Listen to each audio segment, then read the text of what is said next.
wabarakatuh. Kembali lagi bersama saya Widya Ainun Lestari. Pada kesempatan kali ini saya akan menjelaskan tentang e-commerce dan e-business. Adapun pokok pembahasan saya yaitu yang pertama e-commerce, yang kedua e-business, yang ketiga dampak positif dan negatif, dan yang terakhir perbedaan e-commerce dan e-business. Yang pertama e-commerce. Sejarah e-commerce. Istilah perdagangan elektronik telah berubah sejalan dengan waktu. Awalnya, perdagangan elektronik berarti pemanfaatan transaksi komersial seperti penggunaan EDI untuk mengirim dokumen komersial seperti pesanan, pembelian, atau invoice secara elektronik. Kemudian berkembang menjadi suatu aktivitas yang mempunyai istilah yang lebih tepat, perdagangan web, pembelian barang dan jasa melalui World Wide Web atau WWW seperti server aman HTTPS, protokol server khusus yang menggunakan enkripsi untuk merahasiakan data penting pelanggan. Pada awalnya, ketika web mulai terkenal di masyarakat pada tahun 1994, banyak jurnalis memperkirakan bahwa e-commerce akan menjadi sebuah sektor ekonomi baru. Namun, baru sekitar 4 tahun kemudian, protokol aman seperti HTTPS memasuki tahap matang dan banyak digunakan. Antara tahun 1998 dan 2000, banyak bisnis di Amerika Serikat dan Eropa mengembangkan situs web perdagangan ini. Kemudian yang kedua, definisi e-commerce. E-commerce adalah satu set dinamis teknologi, aplikasi dan proses bisnis yang menghubungkan perusahaan, konsumen dan komunitas tertentu melalui transaksi elektronik dan perdagangan barang, pelayanan dan informasi yang dilakukan secara elektronik. Kemudian yang ketiga, istilah-istilah dalam e-commerce. Yang pertama, digital atau electronic cash, juga dikenal sebagai e-cash. Istilah ini ditunjukkan untuk beberapa pola atau metode yang memungkinkan seseorang untuk membeli barang atau jasa dengan cara mengirimkan nomor dari satu komputer ke komputer yang lain. Nomor tersebut seperti yang terdapat di mata uang, diisukan oleh sebuah bank dan mempresentasikan sejumlah uang betulan. Salah satu kelebihan yang dibawa oleh digital cash adalah sifatnya yang anonymous dan dapat dipakai ulang seperti uang cash biasa. Hal ini merupakan perbedaan utama antara e-cash dengan transaksi kartu kredit melalui internet. Yang kedua, digital money adalah terminologi global untuk berbagai e-cash dan mekanisme pembayaran elektronik di internet. Yang ketiga, disintermediation adalah proses untuk pemotongan jalur perantara. Kira-kira pada saat perusahaan yang berbasiskan web membypass kanal retail tradisional dan menjual secara langsung ke pelanggan atau pembeli, maka perantara tradisional seperti toko dan jasa mail order akan kehilangan pekerjaan. Yang keempat, electronic checks. Pada saat ini sedang diuji coba oleh Cybercash. Sistem cek elektronik seperti PayNow akan mengambil uang dari account cek di bank pelanggan untuk membayar PAM atau telepon. Yang kelima, electronic wallet.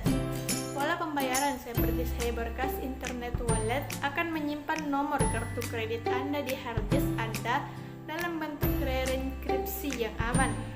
Anda dapat melakukan pembelian pada situs web yang mendukung electronic wallet tersebut.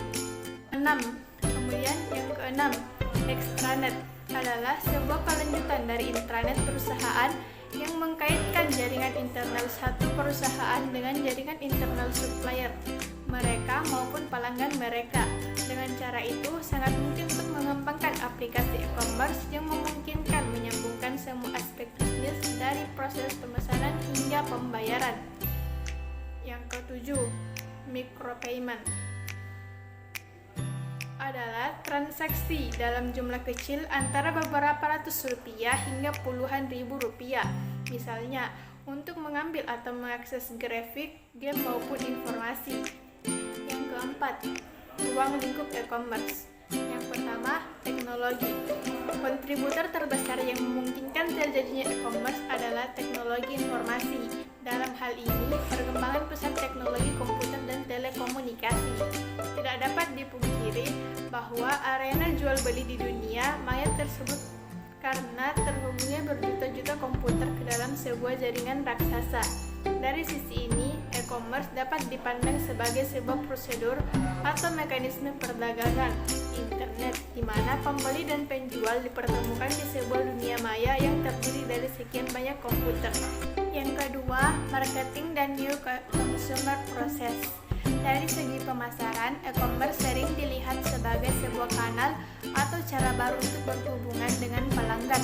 Melalui e-commerce, jangkauan sebuah perusahaan menjadi semakin luas karena yang bersangkutan dapat memasarkan produk dan jasanya ke seluruh dunia tanpa memperhatikan batasan-batasan geografis. Dengan cara yang sama pula, sebuah perusahaan dapat langsung berhubungan dengan end consumersnya. Economic e-commerce merupakan sebuah pemicu terbentuknya prinsip ekonomi baru yang lebih dikenal dengan ekonomi digital.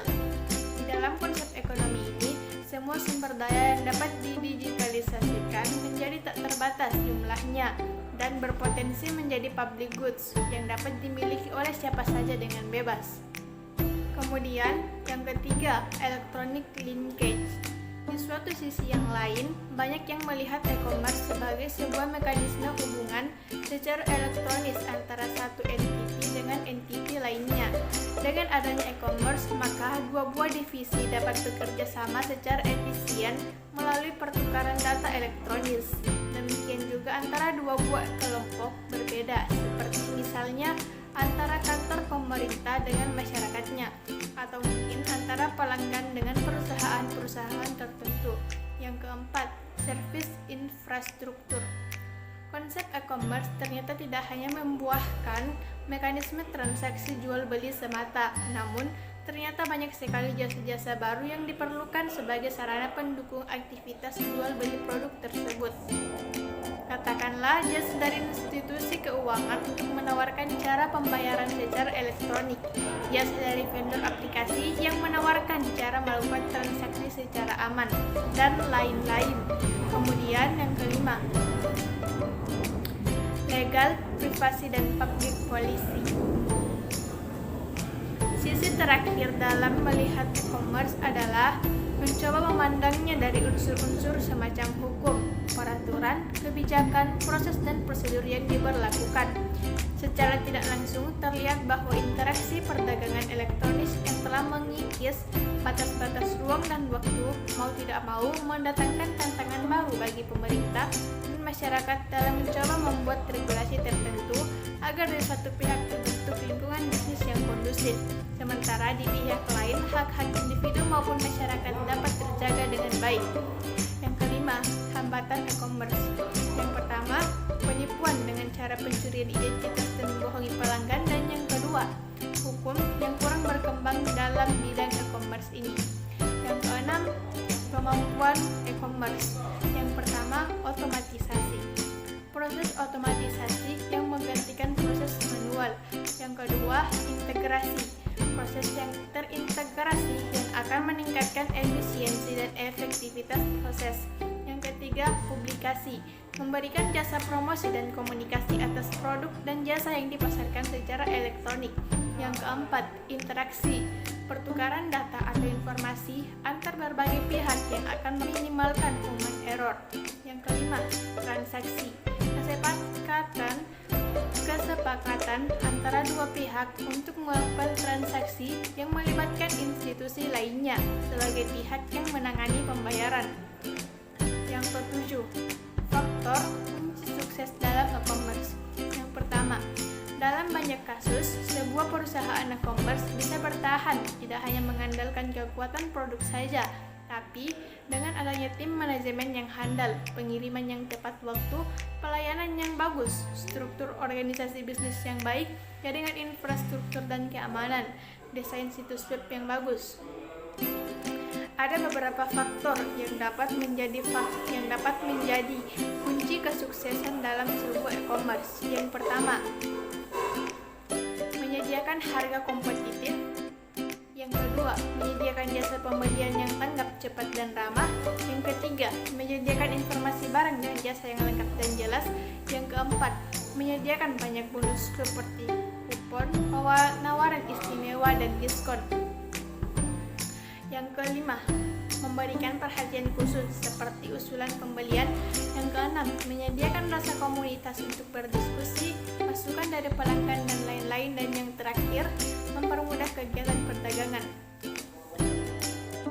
Yang kedelapan, aplikasi e-commerce. Beberapa aplikasi umum yang berhubungan dengan e-commerce adalah: yang pertama, email dan messaging. Yang kedua, content management system. Yang ketiga, dokumen, spreadsheet, database. Yang keempat, akunting dan sistem keuangan. Yang kelima, informasi pengiriman dan pemesanan. Yang keenam, pelaporan informasi dari klien dan enterprise. Yang ketujuh, sistem pembayaran domestik dan internasional. Yang kedelapan, news group. Yang kesembilan, online shopping. Dan yang kesepuluh, conferencing. Dan yang kesebelas, online banking. Kemudian yang kesembilan, Undang-Undang E-commerce. Pasal 1 UU PK tahun 1999 mengatur mengenai perlindungan konsumen. Namun, pada kenyataannya UU PK tahun 1999 belum sepenuhnya mengatur mengenai transaksi elektronik. Hanya beberapa pasal saja yang dapat dipergunakan dalam transaksi elektronik. Hal tersebutlah yang membuat masih kurangnya perlindungan bagi konsumen yang melakukan transaksi elektronik. Di dalam KUH Perdata sendiri, terdapat beberapa pasal yang lazim digunakan untuk transaksi elektronik, yaitu pada pasal 1338 dan pasal 1320 KUH Perdata yang mengatur mengenai kebebasan berkontrak dan syarat sahnya perjanjian. Berdasarkan hasil penelitian diketahui bahwa mekanisme transaksi elektronik tidak seperti transaksi jual beli konvensional, karena setiap transaksi elektronik diawali dengan tahap penawaran melalui media internet oleh pelaku usaha, tahap penerimaan oleh konsumen, tahap kesepakatan antara pihak, tahap pembayaran melalui jasa perbankan, dan diakhiri dengan tahap pengiriman produk yang dipesan melalui jasa ekspedisi. Dalam praktiknya, UU PK tahun 1999 belum sepenuhnya melindungi konsumen dalam transaksi elektronik. Hal tersebut karena UU PK tahun 1999 belum mengatur mengenai implementasi lebih lanjut pengertian perlindungan konsumen yang mencakup perlindungan konsumen online. Dalam menyelesaikan masalah yang menyangkut dengan penyelesaian sengketa dalam kasus-kasus di Indonesia, dikenal dua forum, yaitu litigasi dan non-litigasi. Forum litigasi melalui jalur pengadilan, sedangkan non-litigasi yakni mengedepankan konsep dengan jalan musyawarah dalam menyelesaikan sengketa antara para pihak. Di Indonesia telah ada peraturan mengenai cara tersebut, yaitu dalam Undang-Undang Nomor 30 Tahun 1999 tentang arbitrase dan alternatif penyelesaian sengketa. Yang kedua, e-business. Yang pertama, secara e-business. Pada prinsipnya, e-business kerap didefinisikan sebagai aktivitas yang berkaitan secara langsung maupun tidak langsung dengan proses pertukaran barang dan atau jasa dengan memanfaatkan internet sebagai medium komunikasi dan transaksi. Perkembangan teknologi komputer dan telekomunikasi yang sangat pesat dewasa ini telah mengakibatkan terjadinya revolusi di dunia perdagangan dan industri. Adapun syarat utama yang harus dipenuhi oleh sebuah perusahaan yang ingin mengimplementasikan konsep e-business adalah bahwa manajemen perusahaan benar-benar memahami filosofi dasar dari konsep e-business, bukan sekedar ikut-ikutan atau latah belaka. Setelah itu, barulah dua hal penting yang harus dimiliki masing-masing adalah kemauan dan kemampuan. Kemauan artinya adanya keinginan, inisiatif, komitmen, dan dukungan dari segenap pimpinan dan manajemen perusahaan untuk mengimplementasikan konsep e-business di institusi yang dikelolanya. Mengapa aspek kemauan tersebut diperlukan? Karena seringkali inisiatif penerapan prinsip e-business memerlukan paradigma dan pandangan baru berbasis proses yang sifatnya lintas fungsi dari segenap sumber daya manusia perusahaan. Kemampuan berarti perusahaan memiliki sumber daya yang cukup dan mewujudkan kemauan tersebut, seperti sumber daya manusia dengan kompetisi dan keahlian yang dibutuhkan, dukungan finansial yang memadai, keberadaan fasilitas teknologi terkait aplikasi, database, komputer, internet, dan infrastruktur, dan kerjasama kondusif dengan mitra bisnis. Pada prinsipnya, seluruh perusahaan tanpa peduli ukuran dan jenisnya dapat menerapkan konsep e-business. Hal ini disebabkan karena dalam proses penciptaan produk maupun jasanya, setiap perusahaan pasti membutuhkan sumber daya informasi. Karena berbagai fungsi dan proses bisnis membutuhkan data atau informasi, maka bagaimana informasi tersebut diciptakan dan didistribusikan merupakan hal yang krusial untuk dikelola perusahaan. Salah satu fitur dari konsep e-business adalah menawarkan cara-cara penciptaan, penyimpanan, pengolahan, dan pendistribusian informasi yang efisien dan efektif dalam sebuah perusahaan maupun antara perusahaan. Contohnya adalah sebuah perusahaan skala kecil di Legian atau Bali yang memanfaatkan teknologi internet untuk menjual atau mengekspor ribuan layangan di Australia pada saat musim panas, atau perusahaan skala menengah di Jepara yang berhasil menggunakan situs untuk mempromosikan dan melakukan transaksi jual beli furnitur ke negara-negara Eropa. Marketplace adalah arena di dunia maya atau internet tempat bertemunya calon penjual dan calon pembeli secara bebas seperti layaknya pasar di dunia nyata.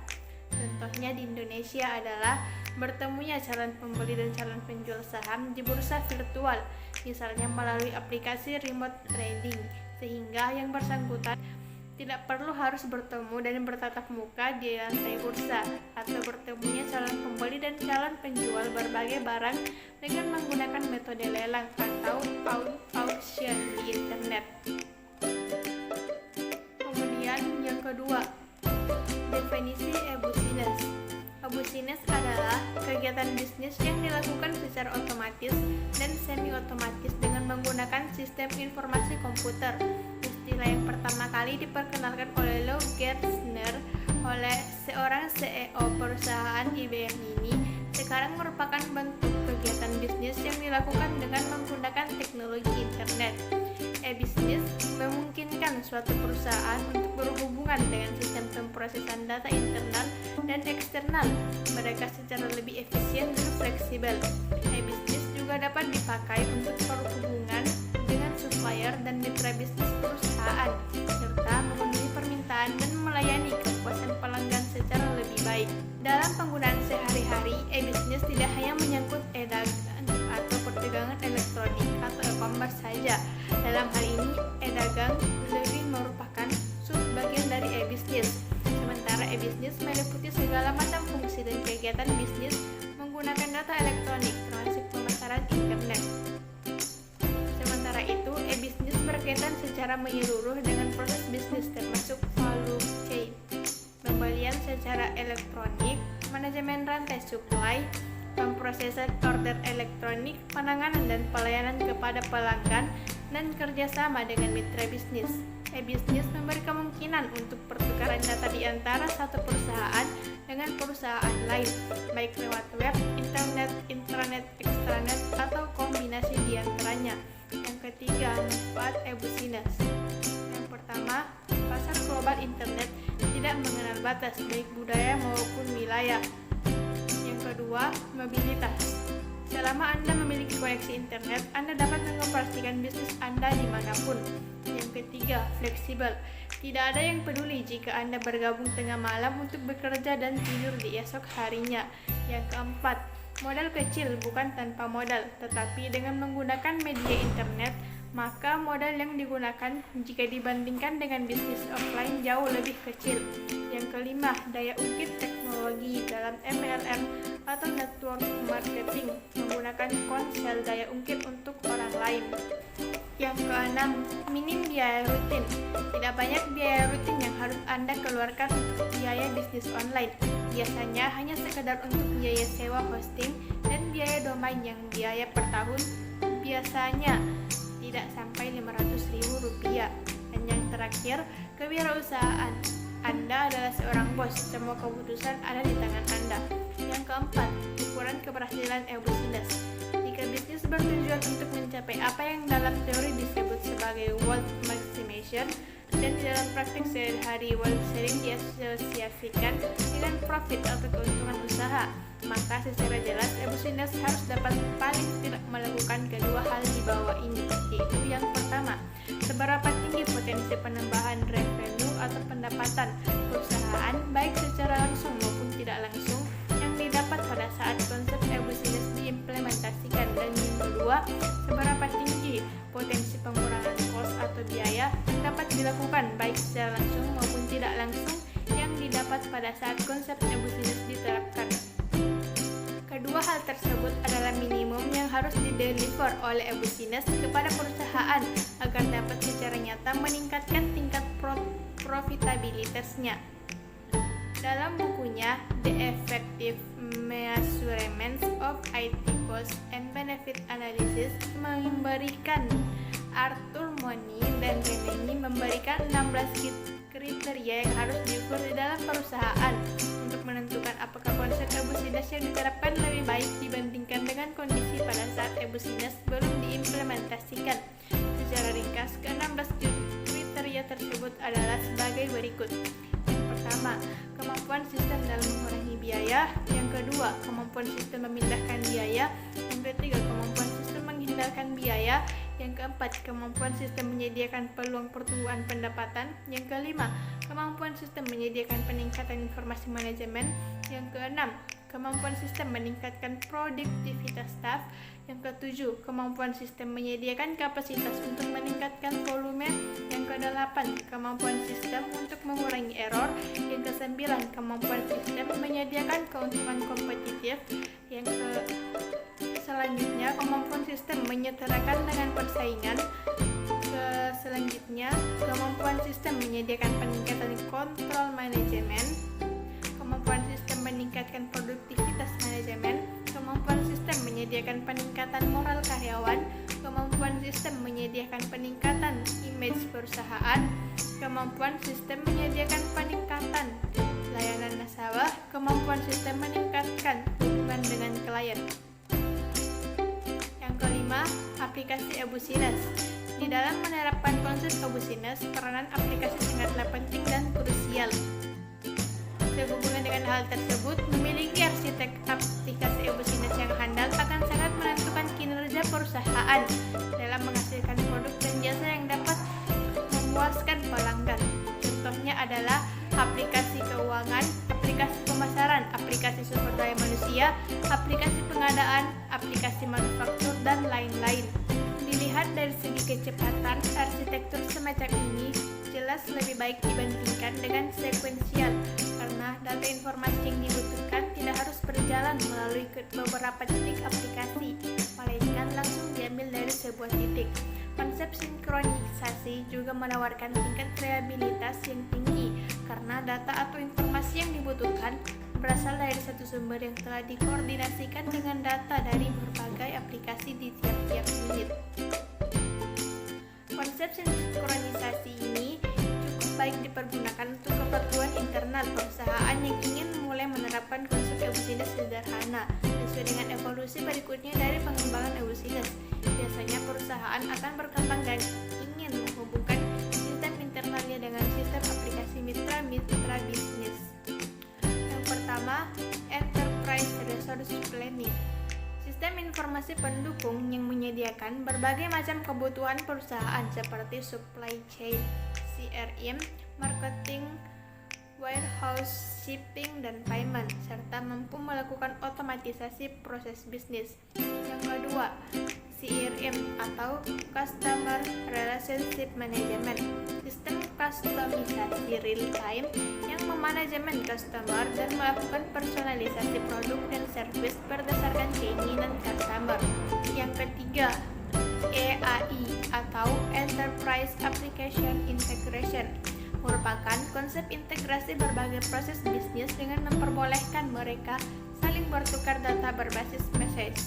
Yang keempat, SCM atau Supply Chain Management, manajemen rantai supply secara otomatis terkomputerisasi.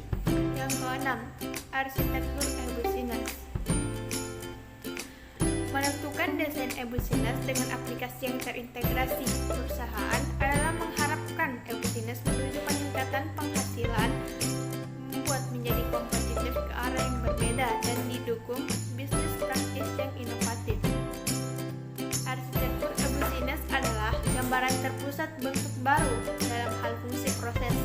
Paralel dalam membangun arsitektur bisnis membagi pada fungsi proses persilangan yang terintegrasi untuk kebutuhan banyak perusahaan. Ada 5 bentuk e-business untuk menuju market leadership. Yang pertama, the cross-functional business unit. Yang kedua, the strategy business unit.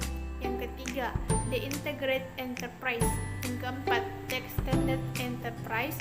Dan yang terakhir, the inter-enterprise community. Yang ketujuh, desain e-business. Yang pertama, cross-functional business unit atau persilangan unit fungsi bisnis. Di dalam menuju tujuan organisasi pada bentuk produksi yang dapat dipercayai, konsisten, kualitas produk dan servis dengan biaya yang memungkinkan. Yang kedua, the strategy business unit atau strategi business unit. Perusahaan mengalami perpindahan ke bentuk dua konsentrasi pada pelayanan pelanggan dengan proses end-to-end. Yang ketiga, the integrated enterprise atau integrasi perusahaan. Perusahaan pada bentuk ketiga fokus pada reduksi biaya dan efisiensi internal. Yang keempat, the extended enterprise atau peningkatan perusahaan dengan melakukan sebuah multi-enterprise supply chain. Yang kelima, the inter-enterprise community atau komunitas interperusahaan fokus pada pemimpin penjualan. Yang kedelapan, kuadran dalam e-business.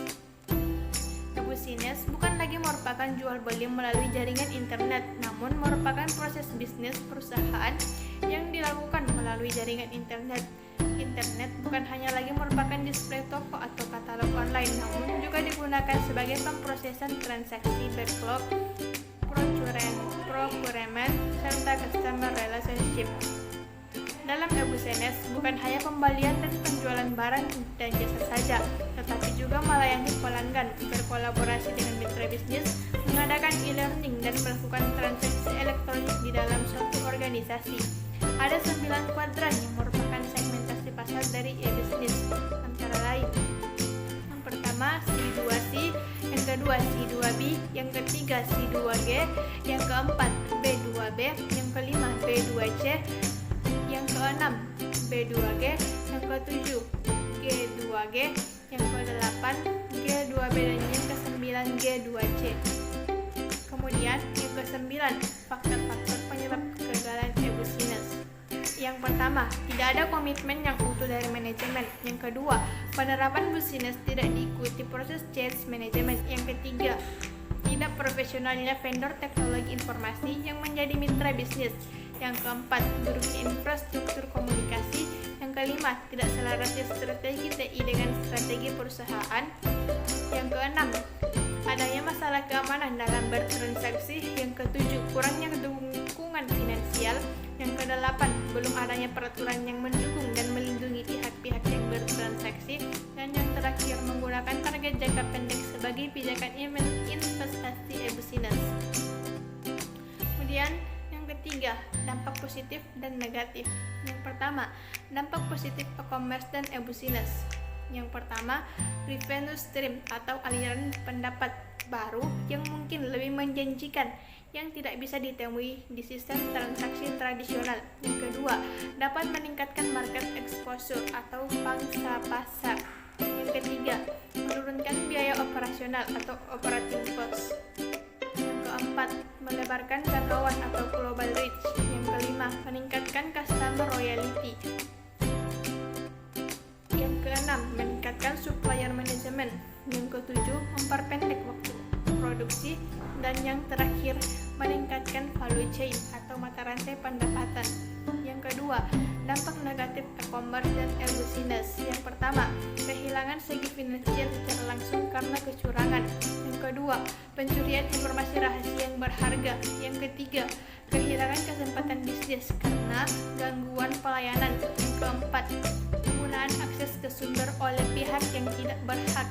Yang kelima, kepercayaan dari para konsumen. Dan yang terakhir, kerugian yang tidak terduga. Security beberapa metode pengamanan dalam transaksi e-commerce dan e-business merupakan sistem asimetris menggunakan beberapa key untuk pengenkripsian, yaitu public key untuk enkripsi data dan private key untuk deskripsi data. Kemudian yang keempat, perbedaan e-commerce dan e-business.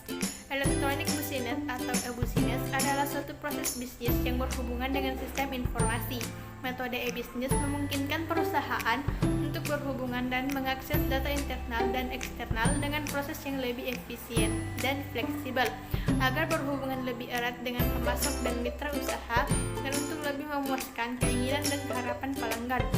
Dalam prakteknya, e-business lebih berfokus pada strategi dengan fungsi yang menggunakan kemampuan elektronik, sedangkan e-commerce adalah suatu kumpulan dari seluruh strategi e-business. E-commerce dicari untuk menambahkan aliran pendapatan dengan menggunakan internet untuk membangun hubungan dengan klien dan mitra usaha dan mengembangkan efisiensi dengan menggunakan strategi MTT Vessel.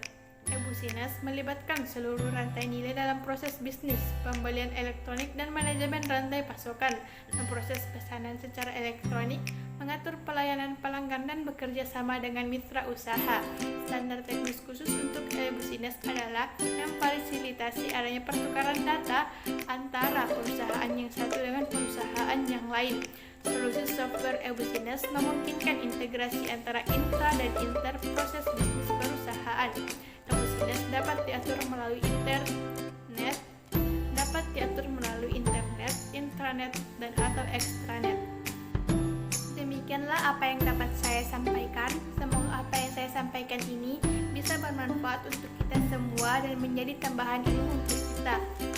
Terima kasih karena telah menonton video saya hingga akhir, dan juga saya mengucapkan terima kasih kepada Bapak Dr. Mustari Lamada SPDMT selaku dosen pengampu dari mata kuliah pengantar ilmu komputer.